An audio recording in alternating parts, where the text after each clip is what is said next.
Hello beautiful soul! Welcome back to my channel. This is Mei Chang. I'm from Japan. Capricorn, kabayan, this reading is for you. Maraming salamat po na sa aking mga subscriber, new subscriber, cross-watcher, at sa mga bagong pasok dyan. Welcome na welcome kayo sa bahay ni Ate Aimee. Maraming salamat din sa nakakataba ng pusong yung mga comments. Dahil lahat kayo is resonates. Keep comment lang mga kabayan ng inyong energy is na iwa dyan. Sa pangalan nyo binabasa ko. Nakuha ko lang yung energy. Maraming salamat din sa mga nagpa-personal reading. Kung gusto nyo po na personal reading at energy nyo lang ang gusto nyo makuha natin, sa baba po ng video ito, how to contact me. This is a general reading, no? Kuhanin mo lang ang sayo, itapon ang hindi naman para sayo. Maaring ito is a vice versa, maaring energy mo, energy ng person mo, o energy ng malapit sa puso mo. Maaring nangyayari, o mangyayari pa lang, i-resin mo ang sarili mo, maaring related sa work, love, job, press, family member, o co-workers mo sa business mo. Okay, use your intuition, okay, and we have that child. Maaring there is something wrong. Kung ikaw is may anak, yan, medyo mag-focus tayo sa anak natin, ganyan, and have fun, ganyan. Baka puro trabaho ka na lang, or maybe there's a enjoyment na mangyayari sa buhay mo, yan. Maaring may mga beginner, ng mga maaring school, or there's a beginner ng child, o may mga kikilala kang child, maaring gano'n. May mga playfulness, ayan, and young and innocent, maaring sa anak or maaring iba, yun nga, maaring may makalaro kang bata, yan. Or maybe sa sobrang trabaho mo is siguro you need to play, no? Mag-have fun ka naman, no? Minsan mag-focus ka rin sa sarili mo to recharge. Have a good time ka rin sa nakita ko dito, or have a good time with your child, or yun sa mga pamangkin mo, ganyan, sa mga kapamilya mo, kailangan mag-enjoy ka rin sa buhay. Also, we have the stork, may mga movement ako nakakita. We have the child din kasi, sa nakita ko baka yung iba dito is may mabuntes, ano, or may mga kapamilya mo na mabuntes o buntes, may maaring gano'n, no? May mga transformation o transition ako nakikita sa'yo, a new beginning, no? Yan. Be ready, no? Mukhang may maraming mangyayaring sa'yo, pagbabago, no? Capricorn for April 22. Maaring ito is magkabali-baliktad, ano, yung 22 napunta, maaring ito is nangyari na, di ba? Maaring nangyayari o mangyayari pa lang ito. This is not your personal reading, mga kabayan. This is a general. Uulitin ko ulit, ha? Kuhanin nyo lang sa inyo. For April 22. We have the star. April 23 po, para kay Capricorn.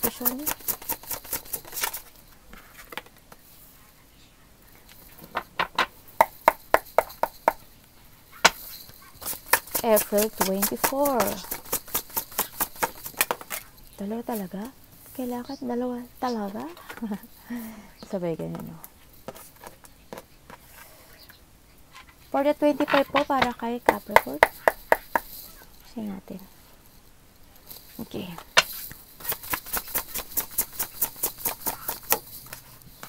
Thank you.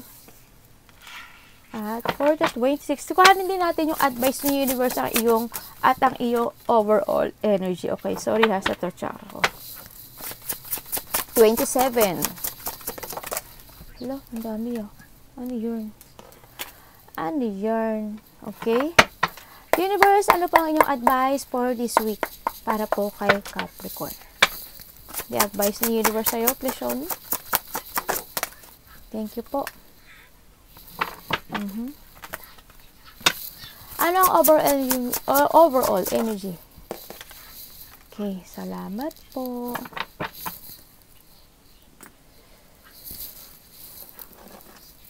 Siguro yung iba sa inyo is kasal, ano? Yung iba sa inyo, nandun pa kayo sa sitwasyon na nahihirapan kayong mag-new beginning sa buhay nyo. Sa nakita ko dito. May mga pagbabago nga. May mga pagbabago ko nakita, or you wish na mga pagbabago sa buhay mo, no? Sa nakita ko to. Maaari iba sa inyo is may kinat kayo sa buhay nyo para mag-focus kayo sa sarili nyo. Yun na nakita ko. Kasi gusto mo na siguro ng mag-success ka, no? Sa nakita ko dito. Yung iba dito, meron talaga kayong mga hindi kayo mabitiwan. Tingnan natin. The star for the 22. Para sa 22, ano po yung star?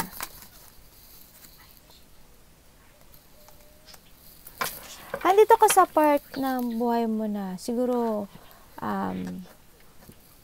nagkaroon na ng mga revert sa sarili mo, or you wish sa star na maaaring magkaroon. Sana po magkaroon ako ng magandang, ng stable na trabaho, ng stable na stability, na magandang buhay, ganyan. Parang nag-wish ka sa taas na gano'n, na magkaroon na magkaroon ng mga exciting opportunity sa buhay mo. No, sa nakita ko dito. Handun ka rin sa part na siguro na-renew mo na yung faith mo. Nagkaroon na ng mga hope sa iba dito, sa nakita ko dito. Handun na nagkaroon, yung iba siya nagkaroon na siguro ng peaceful. Or you need ng peaceful, sa nakita ko to. Magkaroon na ng revert, sa nakita ko. Mag-trust ka lang sa taas, and trust yourself din, sa nakita ko, no. Kasi, alam ko na lahat ng gusto mong gawin o lahat ng ginagawa mo sa buhay mo, kabayang Capricorn, you focus and commitment. Nahandun yung talagang, ano man yan, relasyon man yan, trabaho man yan, family man yan, kung ano man yan, nakakommit ka. Ginigib mo yung effort mo dun . Handun yung minamaster mo, pinag-aaralan mo, masyado, ganyan. As in, parang you want to develop more yung sarili mo, sa nakita ko dito, no? Yan, wini-wish mo siguro na magkaroon ng magandang buhay, no? Sa nakita ko dito. That's it. For the 23, bakit po? Okay. Handito ka na sa part na may nagtapos na sa buhay mo, no? Kasi nakita ko na nag-focus ka na rin sa trabaho mo, no? Nag-focus ka na rin sa sarili mo. Nag-focus ka na rin sa stability mo, no? Nagkaroon na ng mga pagsasaayos. Handito na yung pagiging matapang mo . Handito na yung pagiging strong mo. Handito na yung nagkaroon na ng nag-step up ka na. Kumbaga, in-end mo na yung hindi kailangan sa buhay mo. Nagkaroon ng mga renewal, nagkaroon ng mga transformation, ganyan. Kumbaga, naglinis ka na, no? Sa nakita ko, siguro in this day, baka maglinis ka. Baka magkaroon kayo ng paglilinis sa buhay nyo, o paglilinis ng bahay man yan, o paglilinis sa loob ng iyong trabaho, ganyan. Maaring gano'n, no? This is the day na siguro maglilinis ka na maglilinis, no? Ano na, maaring may nagkaroon, o may i-close ka na door in this day, or makakaisip ka na I want to close na to at gusto ko na mag-end ito. Makakaramdam ka for this day siguro na you feel na this is my new life. Yan, ito na yung bago kong buhay, ito na ako, malakas na ako, ganyan. Handa na babalik na kasi yung confidence mo . No? Nakita ko na nababalik yung confidence mo kasi may i-let go ka. Yan. May mga unexpected change. Maaring may mga unexpected changes ka na mararamdaman o mangyayari in this day o sa buhay mo, no? Sa nakita ko dito. May magtatapos kasi. Iba dito siguro, may kinat kayo sa buhay nyo, no? Sa nakita ko dito.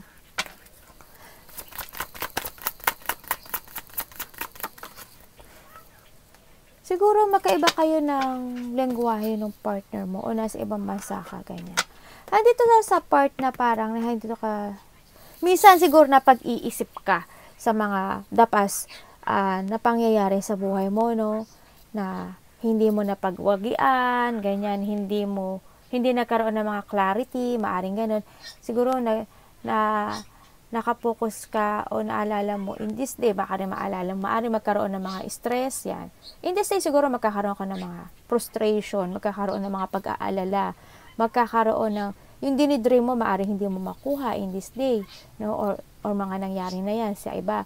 Maaring in this day, may mga makipag-communicate sa'yo, pero maiinis ka, o mai-stress ka dito, no? Sa pakipag-usap, kasi iba siyang makipag-usap. Siguro, mayroon kang mamimit in this day na medyo may pagkamataas na tao, mayaman man siya, or ano man siya, no?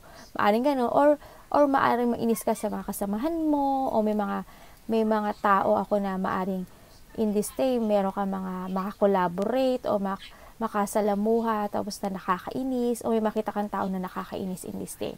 Dito sa part na din dito na maaring in the past, maalala mo yung mga hindi magandang nangyari sa'yo.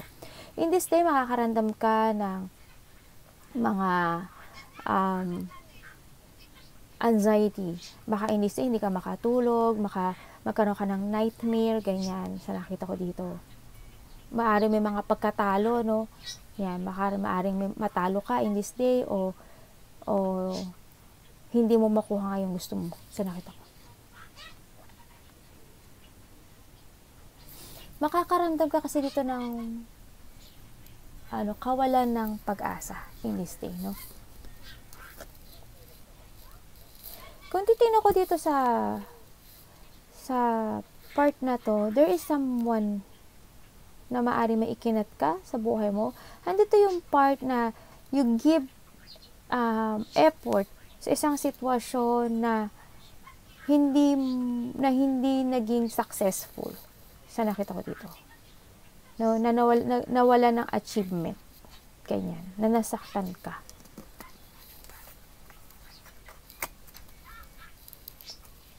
When it comes to communication, hindi ko alam kung ano yung trabaho mo, pero nakita ko na maraming tao nakipag-communicate sa'yo, Capricorn. Or marami kang bibigyan ng advice and support sa nakita ko dito. No? Kasi nandun yun sa pagiging protective mo eh. You're so very protective. Yung iba dito, wala akong sinasabing gender dito ha. Ipasok nyo sa sarili nyo. Iba dito, may nakita kong older woman mother or a grandmother, no? Sa nakita ko dito. Ang bilis mo ring mag-isip, no? Sa nakita ko to, ang bilis mo mag-isip, good in communication, handun sa, iba dito sensitive.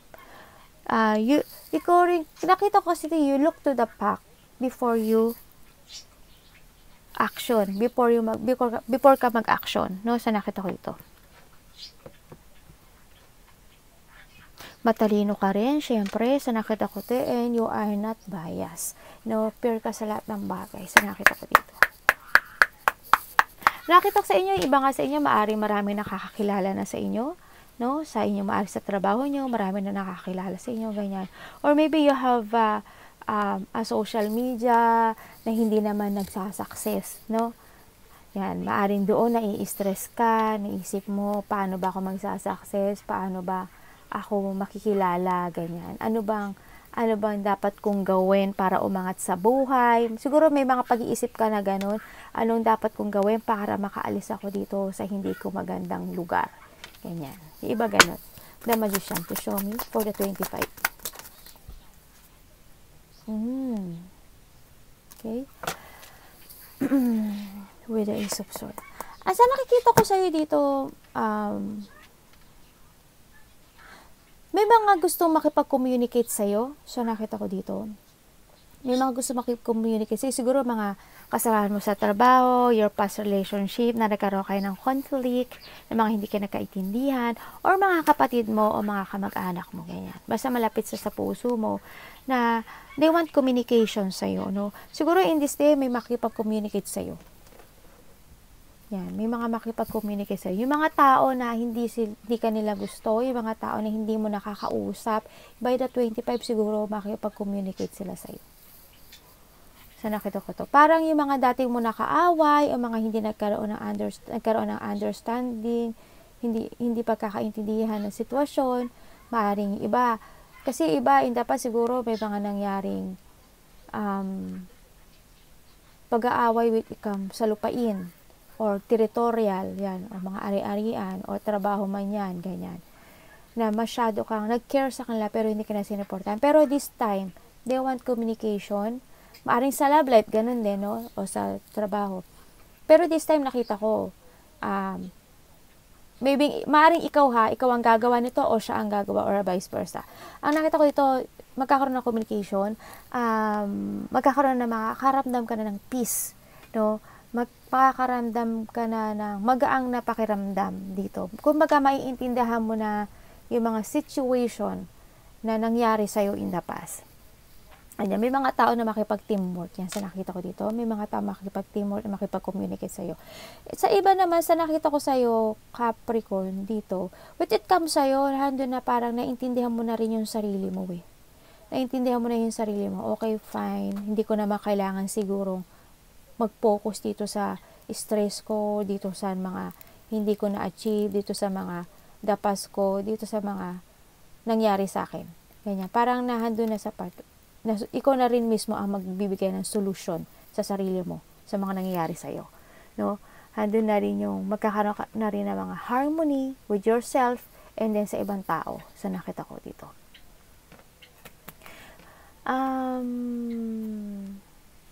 Sa nakita ko to, may mga ideas naman ako nakita sa iyo na gusto mong gawin. No? Kasi you are the magician. Siguro this is the time na makakaramdam ka ng freedom. When it comes dito for this day, siguro makakaramdam ka na ng freedom sa sarili mo. Andun na yung marami ng idea na papasok sa'yo na gusto mo nang gawin. Maaring a new job, siguro a new project, man yan, baka gusto mong gawin. May mga pag-iisip, no? Ako nakikita na nagagawin mo. Pero, you are the magician kasi, and we have the Ace of Swords. Siguro, this is the time na gawin mo siya. No? Gawin mo siya. You need to for sure. Kasi nakikita ko naman na may victory sa siguro iba sa inyo, nagkakaroon na ng mga new life or new beginning sa buhay niya. Maaring a work, a love. Yan. Kung ano man yan, nag-uumpisa na sa buhay niya. Siguro nagkakaroon na ng gano'n. Or siguro, iba, iniisip pa lang, no? Na iniisip pa lang na gusto ko ng miracle when it comes to myself. Sana bigyan ako ni universe ng miracle. Sana bigyan ako ni universe ng biglang miracle na pagbabago ng buhay. Ganyan. Parang ganyan nakita ko sa'yo. Sa iba ha, sa iba. Sana nakita ko to, you need to take it action, no? No, you need to take it action because all you manifest and i-desire mo, nahihilingin mo sa taas, it will happen. Mangyayari at mangyayari siya, no? Sa nakita ko dito. Kailangan mo lang talaga na mag-focus and take it action. No? Kumbaga, ikaw rin nagagawa na sa sarili mo to make a new beginning. Pero ako nakikita ng mga tao na parang natatakot sila kumprontahin ka. May tao o may mga tao ako nakikita na nandun siya, na ano yung fear. No? Natatakot siya makapagkumpronta sa'yo. For the 26, bakit po 8 of Swords? Maring ikaw sa sarili mo, parang siguro hindi mo maamin sa sarili mo na may takot ka pa rin nararamdaman. Siguro ganun sa iba. For the 26, nakita ko dito na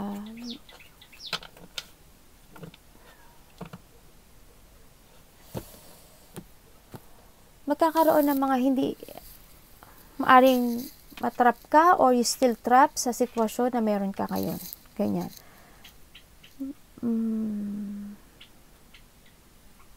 Magkakaroon ng mga frustration, mga pag-iisip, mga sakit dito this day, no? O maaring nangyayari na to. Magkakaroon ng mga moody type. Magkakaroon ng mga pagiging makasarili or maaring magsinungaling ka sa sarili mo o may tao na magsisinungaling sa'yo kaya may-hurt ka or may mga mangyayaring trouble sa iba, no? Na o maaring malaki o maliit man yung trouble na yan. In this day, magkakaroon ng mga unfaithful o pagsisinungaling, no? Sa nakita ko dito. Maaring nangyayari na nga ito, no? Kasi nakita ko there's a person na hindi siya naging mabuti sa'yo. Nagsinungaling siya, unfaithful siya, seloso siya, insecure siya, parang maaring binubuli ka niya, maaring ganun, kaya nasasaktan ka, no? Maaring binuli ka niya, kaya ka nalagay ito sa sitwasyon na to, na nagkakaroon ka ng trap, na stuck ka dito sa sitwasyon, na napoprostrate ka, nagkaroon ka ng mga self-imprisonment kasi, no? Yan, in this state, baka ganun, o nanggaganap na to sa buhay mo. May imagine mo, na wala ng pag-asa, na wala nang mangyayaring pagbabago. Siguro makakaisip ka ng ganun, no? Sa nakita ko ito. Kasi nakita ko dito, parang may mga sitwasyon ka pa rin na ayaw mong bitiwan. Na pinipilit mo pa rin yung sarili mo. O hindi mo lang kayang bitiwan. Kahit na ikaw is nasasaktan na, kahit na parang hindi ka na nakakaramdam ng pagiging successful dito sa sitwasyon na to, andun ka pa rin. Napoprostrate ka lang, nag-iisip ka lang, hindi mo siya kayang bitiwan. Kaya nakikita ko sa'yo parang hindi ka makapag-new beginning din sa iba. Siguro, Minsan gusto mo nga pero handun pa rin yung stress, handun pa rin yung pag-iisip. Sa nakita ko dito. May nakita rin ako tao na pagiging makasarili, no? Dito, masyado siya makasarili kasi they feel na parang na maraming naghahabol sa kanya kasi maganda ako, pogi ako, sexy ako, attractive ako, ganyan. Ganyan, malakas yung ano niya. Ano lang dito? Confidence, ganyan. No. Anak, sandali. Dito.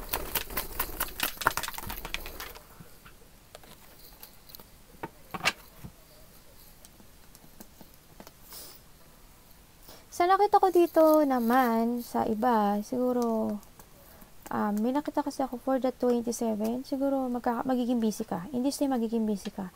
Nakita ko para mag-iipon ng pera, iba sa inyo mag-iipon ng, magsisave ng monies, no? Sa nakita ko. Meron kang, may challenge ako nakikita dito sa'yo. For this day, challenge. Bakit po 7 of Wands? May mga challenge ako nakita dito sa'yo.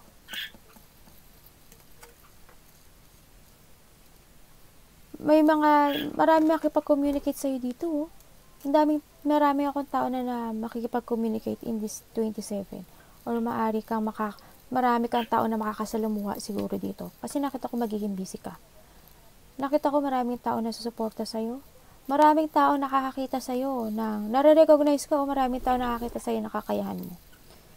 Yan. Nagiging center of attention ka dito. Hindi ko alam kung ano yung trabaho mo pero andoon yung nagiging center of attention ka, marami ka natutulungan, marami pumupunta sa'yo para humingi ng tulong, ganyan.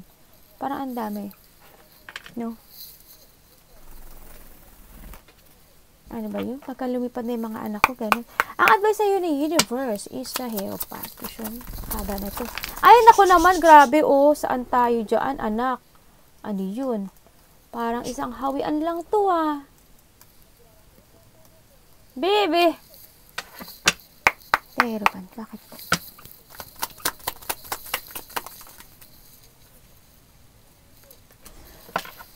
In this day, sabi ni universe, siguro, kailangan mo na ng bagong buhay. Kailangan mo ng panabagong buhay. Kailangan mo na i-value rin yung sarili mo. Kailangan mo na rin isipin na ang mga pagbabagong gusto mong mangyari sa buhay mo. Kailangan mo nang i-withdraw. No, wag yung urong-sulong na feelings. Kailangan mo na i-withdraw yung mga sitwasyon na na-trap ka, mga sitwasyon na na-stop ka, mga sitwasyon na nasa in the dark ka, ganyan. Kumbaga, ibahin mo yung mga decisions mo, ibahin mo yung path mo, o ibahin mo yung mga rules mo sa buhay, ganyan. Maaring ganun sa iba, no? Kailangan mo na nakita ko yung pagiging patient mo, parang ganyan. Nakita ko yung you are very patient, no? Kailangan mo ng ano ba tawag dito? Kailangan mo ding mag-ingat sa lahat ng bagay na mga magaganap na mangyayari sa buhay mo. Kailangan hanapin mo na yung the light na kung saan talaga magbibigay, kung sa anong sitwasyon talaga magbibigay sa iyo ng kasiyahan sa buhay. Yun ang nakita ko dito. Kailangan mo na ng new world. Iba dito siguro yun nga, sabi ko healer kayo, ganyan. A teacher. Nakapag-heal kasi kayo ng tao. I don't know why, baka advisor ka, religious person, ganyan. Trust the universe and the Lord lang, nakita ko dito. Huwag kang mawawalan palagi ng pag-asa. Bakit ang energy mo is a King of Pentacles? Wow. Dito, ang energy mo dito, more on work. Parang nakikita ko sa'yo, you are busy talaga. This week, magpapaka-busy ka, lulong ka sa focus ka sa business mo, sa trabaho mo, sa pera mo, sa stability mo, sa family mo. Magpo-focus ka dito sa iyong wealth, no? Sa nakita ko, and abundance, sa nakita ko to. Then may darating naman na talaga na abundance sa'yo, sa nakita ko dyan. Magkakaroon ng mga awakening, o mga pagbabago. Maraming changes ako nakita sa'yo. No? We need to learn from the past. We need to learn yung mga hindi magandang nangyari. Kailangan tayo matuto dyan, ha? Arigato, namaste, God bless.